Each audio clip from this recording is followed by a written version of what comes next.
Indigenous women in America face a murder rate 10 times the national average. That's according to data from the U.S. Department of Justice. Despite that glaring statistic, educators and advocates at the University of Southern Maine went out into the rain this morning to say this violence is too often overlooked.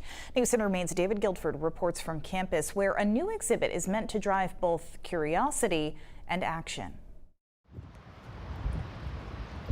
As the University of Southern Maine made the most of a dreary Monday, some on campus worked to make others stop and think between classes. A dozen red dresses will hang in these trees each day this week, placed by the school's Gender Studies program and history professor Ashley Toll. I think it's haunting and powerful. Memorializing Indigenous women killed or missing. It shows kind of the power of an empty dress, and is really evocative of the hundreds, if not thousands, of missing and murdered Indigenous women throughout North America. The stats are striking. According to the Coalition to Stop Violence Against Native Women, 4 out of 5 Native women experience violence in their lifetime. Native women face murder rates more than 10 times the national average. And homicide is the third leading cause of death among Native females ages 10 to 24.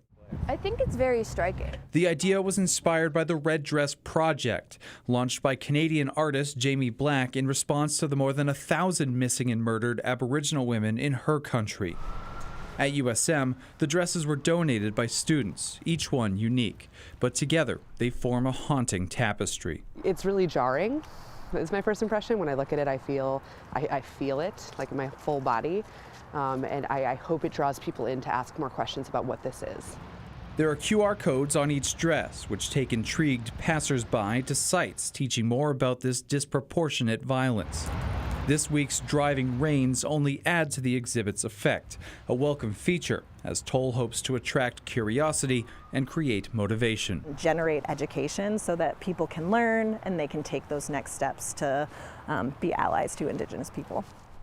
In Portland, David Guilford, News Center, Maine.